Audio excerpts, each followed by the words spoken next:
All right. So welcome to the team meeting today. Today I'm going to talk about how to stay motivated and how to encourage your participants in challenge groups to stay active and excited. So the first thing for how to stay motivated for you yourself is it's like a 4-step process. The first step is to go back and rewatch your why video that you recorded at the very beginning of this journey when you started. When you watch your why video, you will have a reminder of yourself telling you why you did this. And it's really powerful tool to hear yourself tell yourself why you need to stay committed and really listen to what you put out there, because there was a real direct reason why you began this journey. And it's okay to have ups and downs, and it's okay to lose sight, but it's really important to get back on track.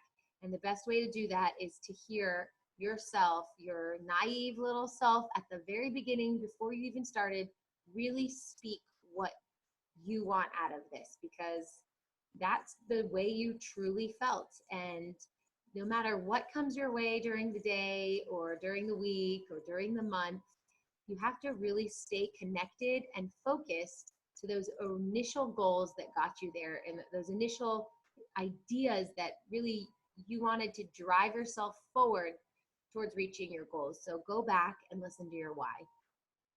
The second thing that I would suggest doing is posting your goals on your mirror. I do that on my bathroom mirror, and that way every morning when I get up and brush my teeth and brush my hair and get ready, I see all of the things that I need to focus on, and I see them subconsciously, and I've seen them every single day for several weeks and months, and some of them have been up there for over a year, and it just puts them at the forefront of my mind. So write down your goals. I want to share my screen with you because I've created a document, and this is actually the homework for today. And here it is. So here's a document that you could print out every single day if you want and start brand new, or you can use it as a guide and write it in like a notebook. But in order to stay motivated, you need to be focused. You need to really have that tunnel vision towards what you are trying to achieve. And if you do it every single day, then there's no room to slip. Because if you're only setting goals for far distance out in the future, then you have to deal with the day-to-day. And you could fall off the wagon one day and not hop back on, or hop back on several weeks later, and you've really missed this whole opportunity to stay focused and be on your target. So to really stay focused and reach goals, it's important to have long-term goals, but it's really important to have short-term goals, as short as even today. So we start with this document here, and just sit down and brainstorm as soon as you wake up, or even right before you go to bed for the next day, all of today's goals. And just write them here. What are your goals? Today I'm going to drink a lot of water. Today I'm going to work out before 10 a.m. Today I'm going to say no to the chocolate bowl that's sitting in the office. Whatever your goals are. They don't have to only be fitness goals. It could be, today I'm going to run all of my errands. Today I'm going to meditate. Today I'm going to stay calm when my children drive me crazy. Whatever your goals are, whatever you need to work on, that's what's going to get you through the day. So if you wake up and you're up from like 6 a.m. till 10 p.m., those are the hours, the crucial hours, where if you just stick to everything you say you're going to do, then you can close the book at the end of the day. I'm done. I finished. I said what I'm going to do. I set out to achieve what I'm going to achieve, and I did it. And that day is in the past. The book is closed. You move on, and the next day is the next set of goals. And you just do these little tiny baby steps, and eventually, a month later, you'll look back and you'll say, wow, I successfully achieved an entire month. So you'll write down today's goals. And then here I wrote today's anticipated challenges. And that's my number 2. My number 3, you want to prepare for your what ifs.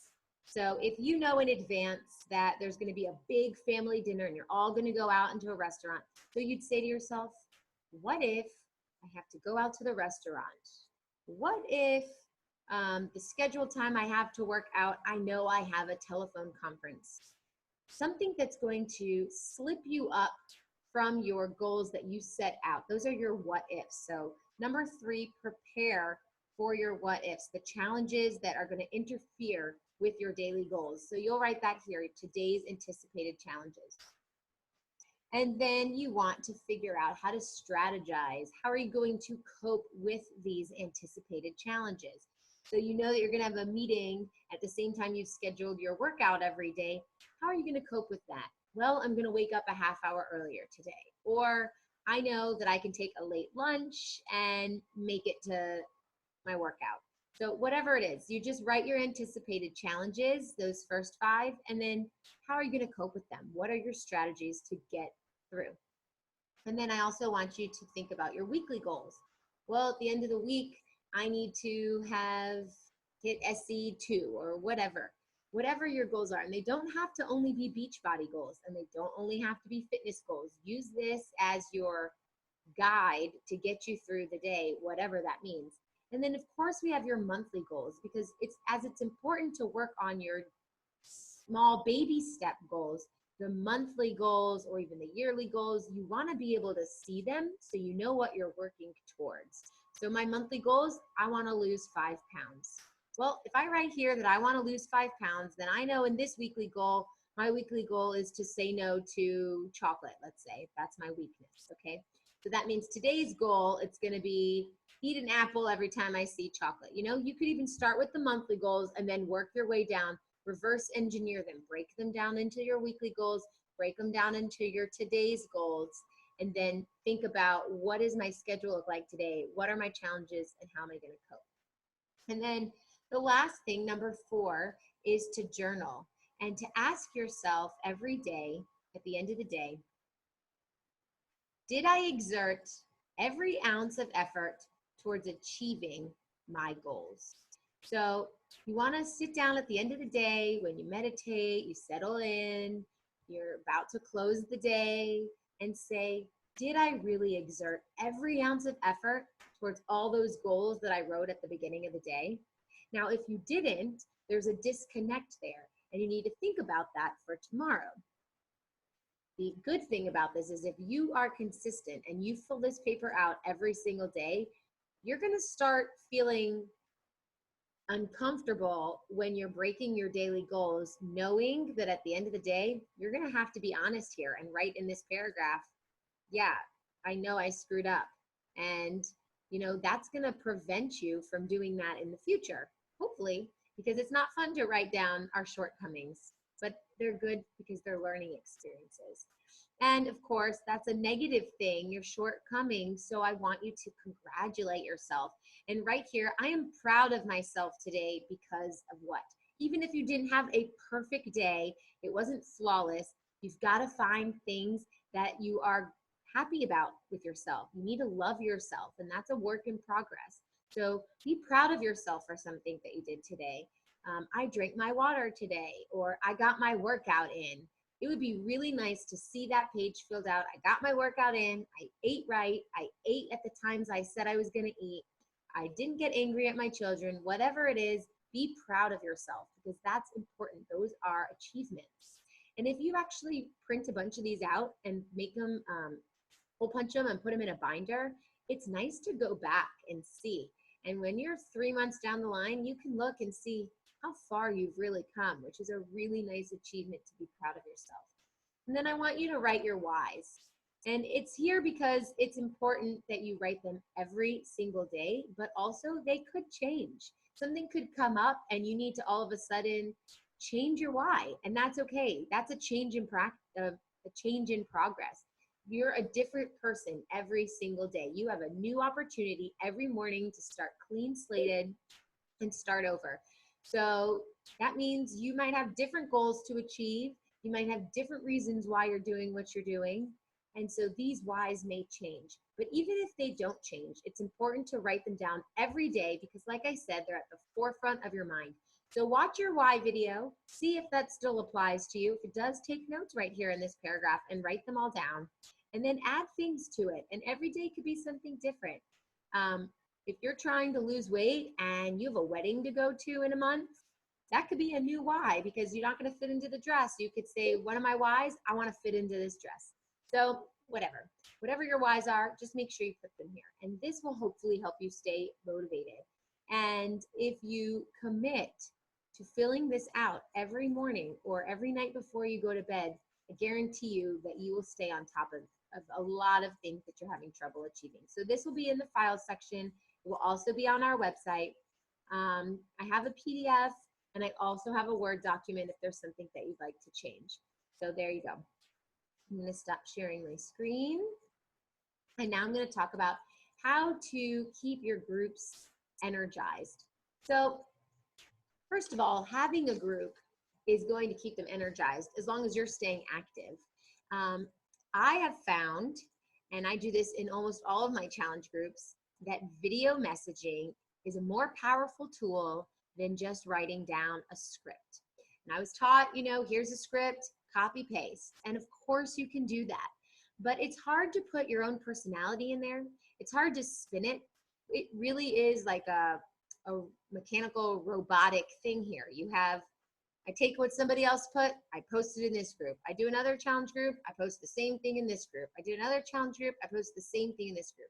Not only does that make it boring for yourself, and maybe is hard to stay motivated for yourself to be interested in posting in these groups, and you get this mundane, redundant feeling, but you may have challengers that want to continue. They do the 21-day fix. They're in a challenge group for 21 days and they're ready to do another round. So you put them in the next group.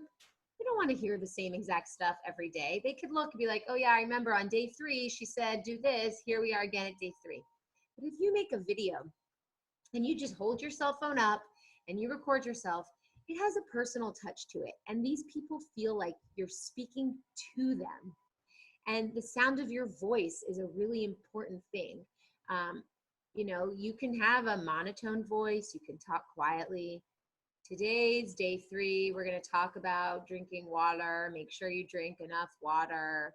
You can flavor your water, or you can have excitement with your pitch and your tone and your facial expressions. You could say, all right, guys, today is the water day, and we're going to drink a gallon of water, and I want you to post pictures of your water, and I want you to tell me how you're feeling throughout the day, and I've got lots of flavors that you can experiment with. Do you have any other flavors? I'd love to hear about the flavors that you have. Do you see the difference? There's a huge difference there.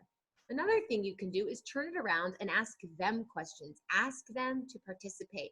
So instead of just saying on a daily post, today we're eating vegetables, make sure you post something green.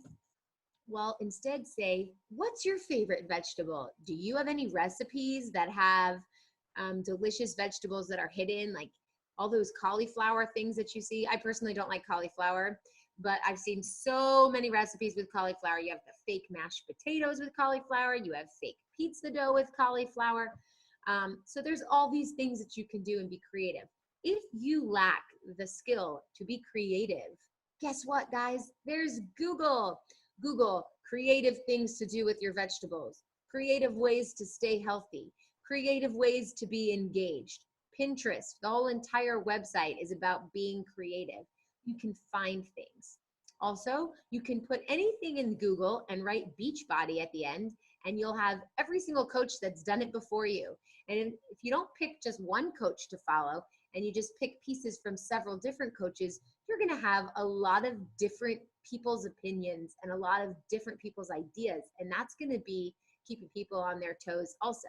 Now, you don't have to do the video recordings for each group, and that could be really hard if you're running several groups, but you could switch it up. Sometimes a video, sometimes a post.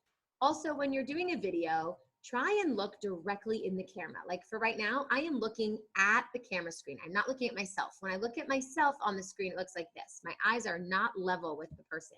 But if I'm looking in the webcam, it looks like I'm talking to you. And that's important. Of course, you can glance away, you can look at your notes, you can do whatever you have to do. But think about who's on the other side of this webcam. Who's on the other side of your camera? Speak to them. Pretend they're in your living room. What would you say to your best friend who's trying to lose weight?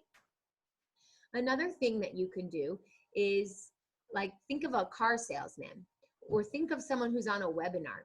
Silence, although in real life is golden, it's actually deadly on a video. So if I say something and then I'm silent, all of a sudden the energy is gone. Not only that, they may think something's wrong with their computer. Talk, keep talking.